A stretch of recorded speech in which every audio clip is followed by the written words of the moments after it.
मासिक धर्म में स्त्री को छूने से क्या होता है।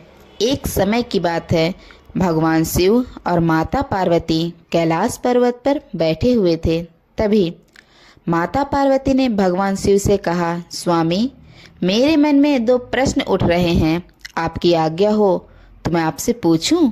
भगवान शिव ने कहा, पूछो देवी, आपके मन में क्या प्रश्न उठ रहे हैं। तब माता पार्वती कहती हैं, स्वामी, किस श्राप के कारण स्त्रियों को मासिक धर्म की पीड़ा सहन करनी पड़ती है। और मेरा दूसरा प्रश्न है, एक रजस्वला स्त्री को कौन से कार्य नहीं करने चाहिए जिससे उन्हें पाप लगता है। भगवान शिव कहते हैं, हे देवी, आज आपने मानव जाति के कल्याण के लिए बहुत ही महत्वपूर्ण प्रश्न किए हैं। तुम्हारे इन दोनों प्रश्नों के उत्तर माधव पंडित की इस प्राचीन कथा से प्राप्त हो जाएंगे। इस महान कथा को सुनने मात्र से ही समस्त पापों का नाश होता है। जो भी पति पत्नी इस कथा को ध्यानपूर्वक सुनते हैं, उनके घर के सारे कलेश और विघ्न मिट जाते हैं और उन्हें सौभाग्य की प्राप्ति होती है। इसलिए हे देवी, आप भी इस कथा को ध्यानपूर्वक सुनना। माता पार्वती कहते हैं, हे स्वामी, यह माधव पंडित कौन थे और उनके आचार विचार कैसे थे। मैं इस कथा को अवश्य सुनना चाहती हूँ। कृपया आप इस कथा को मुझे सुनाना आरंभ कीजिए। मैं ध्यानपूर्वक इस कथा को पूरी सुनूंगी। फिर भगवान शिव कहते हैं, हे देवी, प्राचीन समय की बात है, मल्हार देश में एक बहुत ही सुंदर और रमणीय नगरी थी। उस नगरी में माधव नाम का एक पंडित रहता था। उसको समस्त शास्त्रों और वेदों का ज्ञान था। वह परम बुद्धिमान, गुणवान तथा धर्म कार्य में हमेशा तत्पर रहता था।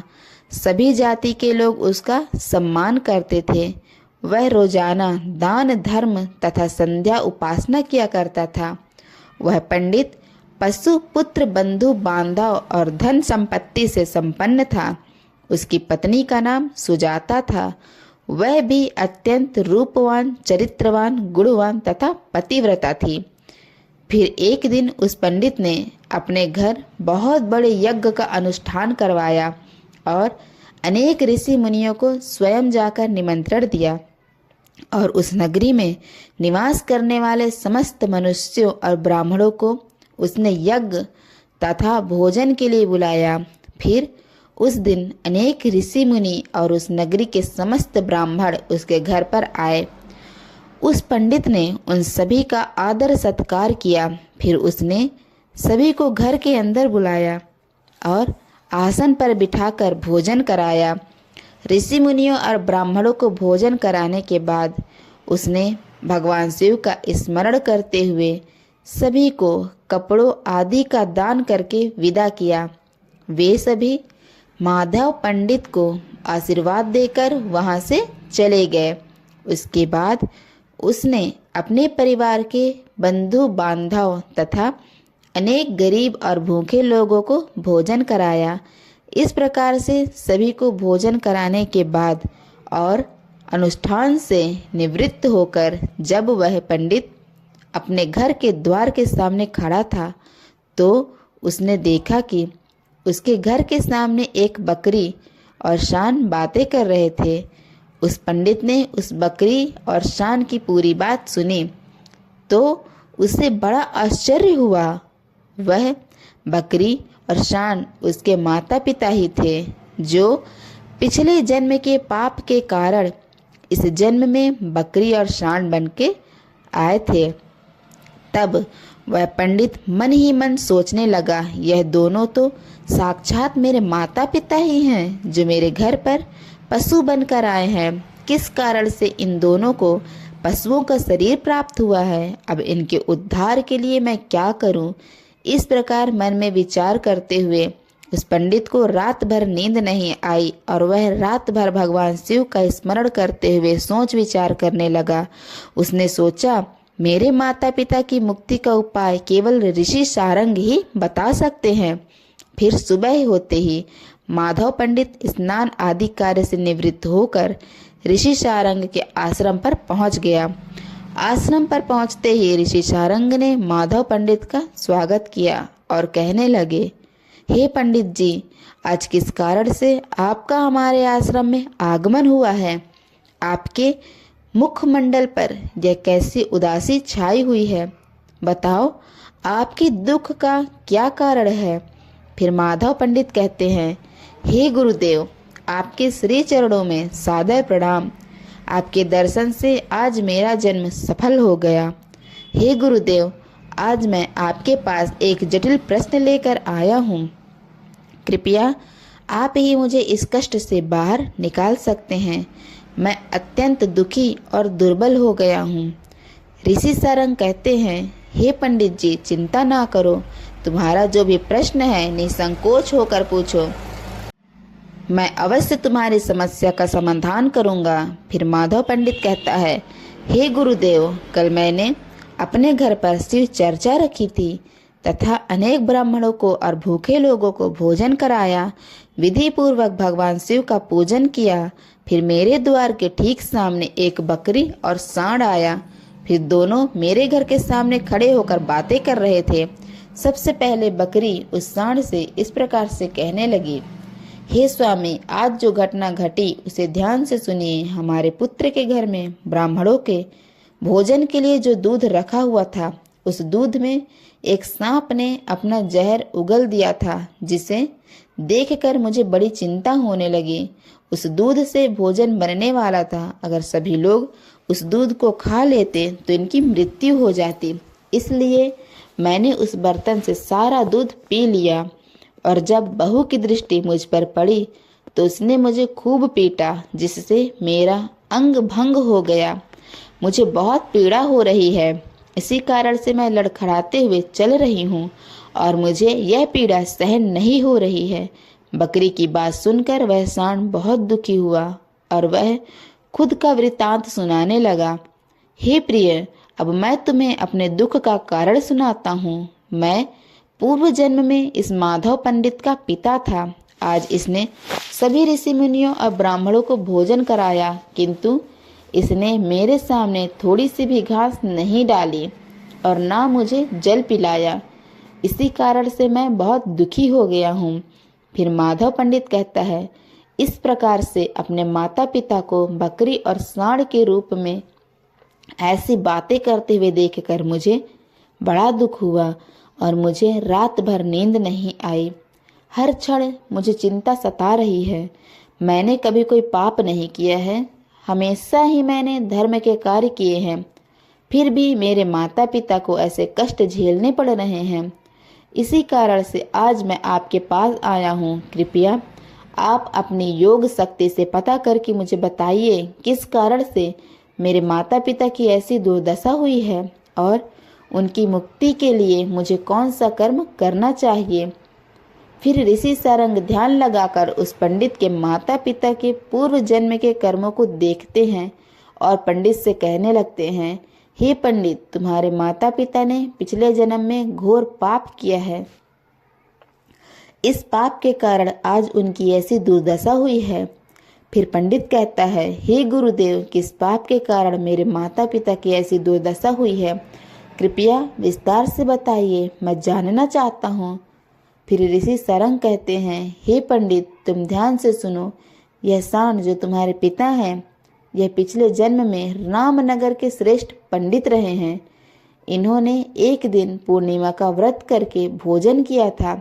पूर्णिमा के व्रत के दिन इसने दान धर्म भी नहीं किया।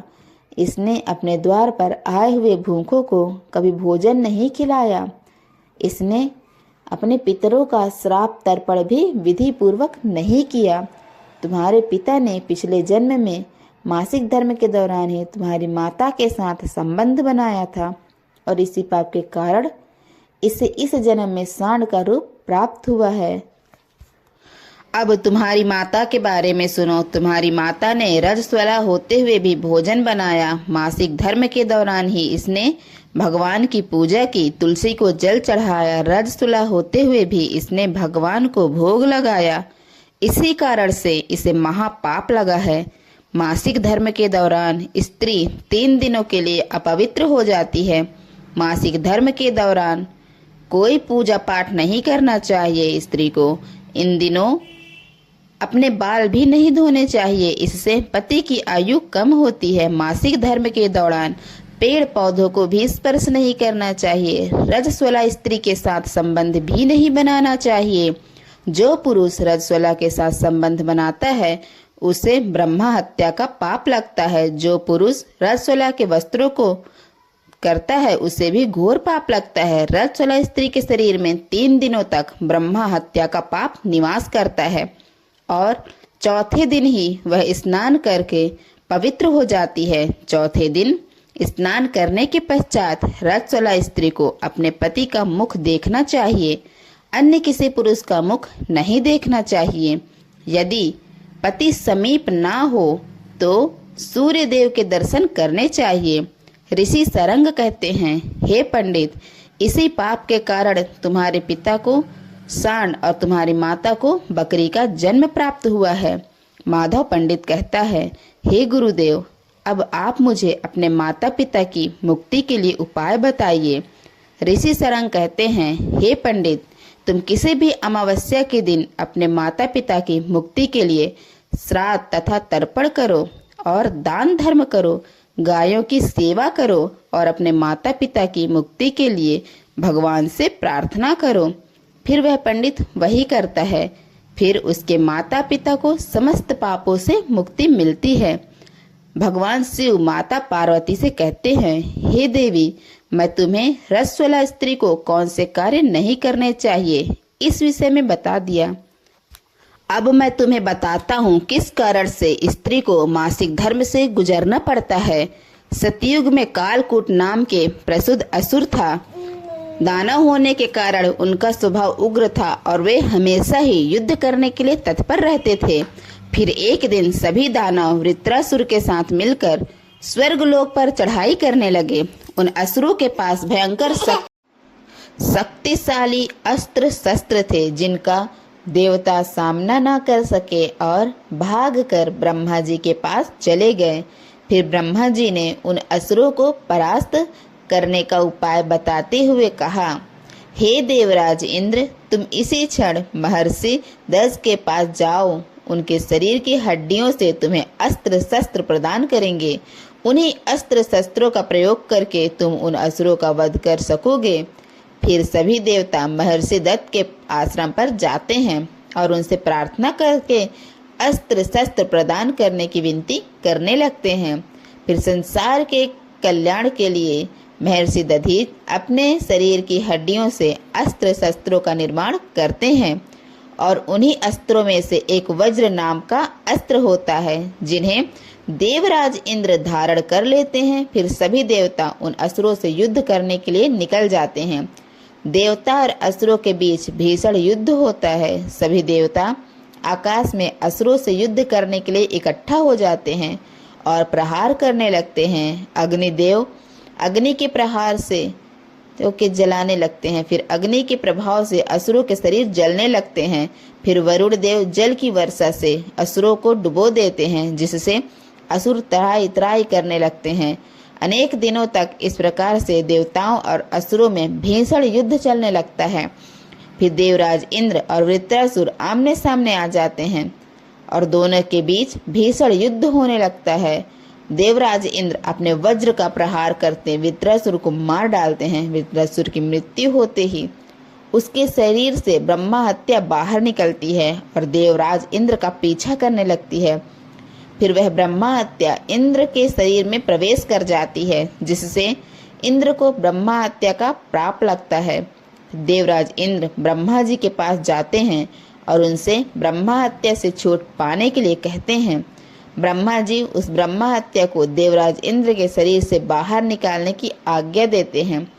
वह ब्रह्मा हत्या इंद्र के शरीर से बाहर निकलकर ब्रह्मा जी से कहने लगती है, हे परमपिता, अभी तक मैं वृत्रासुर के शरीर में निवास कर रही थी क्योंकि उसने अनेक ब्रह्मा हत्याएं की थी। जब इंद्र ने उसकी हत्या कर दी तो मैं इंद्र के शरीर में निवास करने लगी।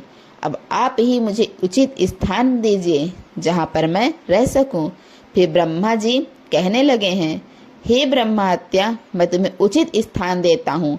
फिर ब्रह्मा जी ने ब्रह्मा हत्या के 4 भाग कर दिए और कहा, हे ब्रह्मा हत्या, तुम्हारा एक भाग अग्नि के भीतर रहेगा। जो भी मनुष्य अग्नि को आहुति नहीं देगा तो उसके शरीर में प्रवेश कर जाना। तुम्हारा दूसरा भाग जल के भीतर रहेगा। जो भी जल में गंदगी फैलाए अथवा मल मूत्र का त्याग करेगा तुम उसके शरीर में प्रवेश कर जाना।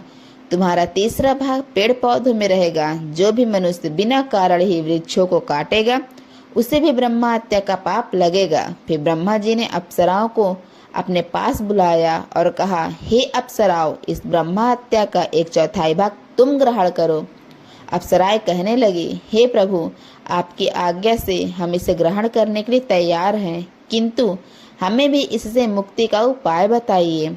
फिर ब्रह्मा जी कहने लगे, हे अप्सराओं, जो भी पुरुष रजस्वला स्त्री के साथ संबंध बनाएगा उसके अंदर यह ब्रह्मा हत्या प्रवेश कर जाएगी। इस प्रकार से ब्रह्मा हत्या के 4 भाग हो गए। एक अग्नि में, दूसरा जल में, तीसरा पेड़ पौधों में और चौथा स्त्रियों के अंदर प्रवेश कर गया। इस ब्रह्मा हत्या के पाप के कारण स्त्रियों को मासिक धर्म होता है। जो भी पुरुष मासिक धर्म के दौरान स्त्रियों को स्पर्श करता है अथवा उनके साथ संबंध बनाता है उसे ब्रह्मा हत्या का पाप लगता है। भगवान शिव कहते हैं, हे देवी पार्वती, इस प्रकार से मैंने आपको स्त्री के रजस्वला होने के पीछे के कारण और रजस्वला स्त्री को कौन से कार्य नहीं करने चाहिए आदि के विषय में बता दिया है। फिर माता पार्वती कहती हैं, हे स्वामी, आज आपने मुझे बहुत ही महत्वपूर्ण ज्ञान दिया है। मैं भी आपको वचन देती हूँ, जो भी स्त्री मासिक धर्म के दौरान पूजा पाठ करेगी और पति के साथ संबंध रखेगी उसके घर में मैं कदापि प्रवेश नहीं करूँगी। तो यह था हमारा आज का वीडियो अगर पसंद आया हो तो वीडियो को लाइक और हमारे चैनल को सब्सक्राइब करें और अपने दोस्तों के साथ शेयर करें और कमेंट बॉक्स में हर हर महादेव अवश्य लिखें। धन्यवाद। बेल आइकन को प्रेस करना ना भूलिएगा। जय माता दी मित्रों, आप सबको चैत्र नवरात्रि की बहुत बहुत सारी शुभकामनाएं।